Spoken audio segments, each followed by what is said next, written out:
Croplife Retail Week, Paul Schrimpf, joined by Sfiligoj for about 3 or 4 weeks in a row now. Yeah, that's true. And actually, we have snow in Ohio today. So yeah, first measurables in probably 3 weeks or so, at least for our side of town.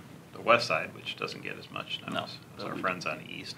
But we do finally have snow. So a little late. Yeah. Not Christmas time, but we do have snow. Place that wasn't snowing is when I was in Osborne, Kansas earlier this week. I went to see the folks at Sims Fertilizer, and they had a grower meeting. About 200 growers were there, and they're just talking about industry, what's going on in the industry, just getting a general update, sharing some things from actually a little bit from the Croplife 100, some of the stats there, and then just talking about some of the issues of the day, from the Farm Bill to dicamba. Dicamba was on everyone's mind, and how they're dealing with it. And Gene Payne in Illinois had sent me some stats, so I shared those with them in terms of the number of complaints that they had through 2018, and they were a little bit shocked about how many there actually were. So there was a lot more. It seems there was a lot of communication in Kansas between folks and what they were using after 17. Was people seeing others planting, say, "What are you planting? What's going down? Okay. What do you?"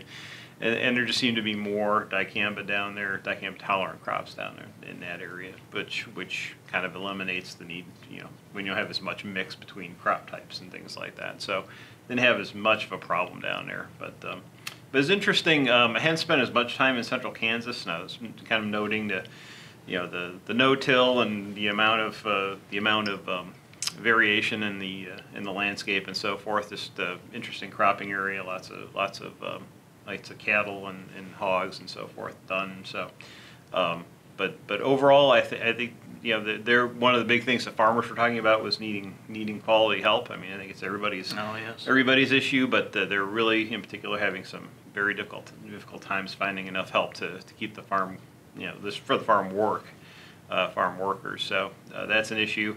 A lot of folks mentioned having gotten the first Trump payment, and we're concerned about what's going to happen with the second one. But but those things have been processed and are kind of moving through the system as well. But how was their general feeling about what 19 is going to look like?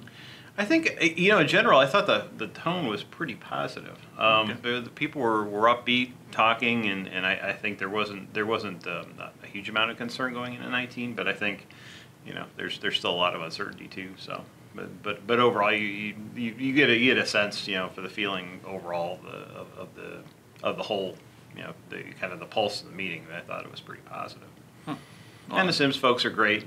Even though I didn't visit the world's largest ball of twine, they actually gave me a world's largest ball of twine T-shirt, which I don't feel like I'm qualified to actually wear, but I'm probably going to wear it anyway. Next week on camera, we've got to get Paul to wear that. Send in your notes saying yay or nay, thumbs up or down.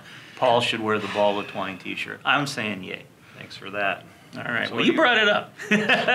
So what's happening? What's been happening here? Well, what's happening here? Actually, since you mentioned dicamba, it's kind of interesting because I know for years, it seems, I've been covering the alternative cropping method that we have coming in the marketplace for the 2,4-D chemistry, which is the Enlist system, of course, which was Dow, now Corteva.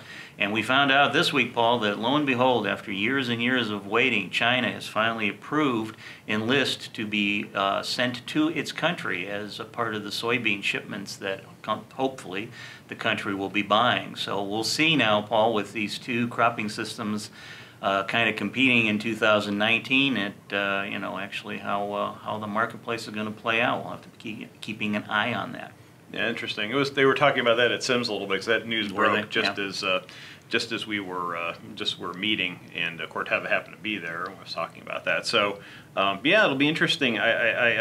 You're really trying to get a read on what's happening with China and what their mindset is, and your immediate thing. It's like watching the stock market. It's like, well, what does that mean? Maybe that means the market will go up or go down, or maybe it'll mean they buy more soybeans. I don't know, but it's certainly interesting. Interesting, and people will be watching it extremely carefully. And farmers, they're always watching the markets. But that was one thing noticed at Sims too, is farmers talking about the markets. I mean, every market movement, everything is being watched extremely carefully, and trying to figure out what their next move should be. Yeah. Well, and the other thing, of course, you mentioned a little bit about it already, but based on when we're recording this video and when it actually probably be seen by you folks out there watching us, The government shutdown will probably be nearing about 20 days, which will be closing in on the record, about a week away. With that, Paul, a lot of the agencies that the ag community count on for information are no longer functioning. There is not going to be anybody to help out at, I guess, EPA and USDA, the Department of Transportation. All those agencies are basically working on skeleton staff. So some of the key reports, the cropping reports, folks count on to go into a growing season and find out what the crop mix will be like. It doesn't sound like they're going to be out there right away if this standoff between the government forces continue. Yeah. One of the things I talked about at Sims was the part of the Farm Bill that's dealing with broadband and some of the investment the government's making. And of course, they had to make reference to a website that isn't functional right now. But the Reconnect program, as you go to the website, it says the government, until the government is shut down. It's nothing's going to be happening. It's just unfortunate. $950 million that's out there is going to be sitting for just a bit longer. Which is, we don't need more uncertainty, do we? We've got enough things going on, but I guess we'll have to see. I mean, again, hopefully the impasse will be solved here in the near future. Fingers crossed. But then again, I know, kind of reading things between the lines, it sounds like the parties are kind of entrenching in their views and their positions, and stuff may not happen. Hopefully we'll get a resolution here by the end of January, but at this point it's anybody's guess. Yeah.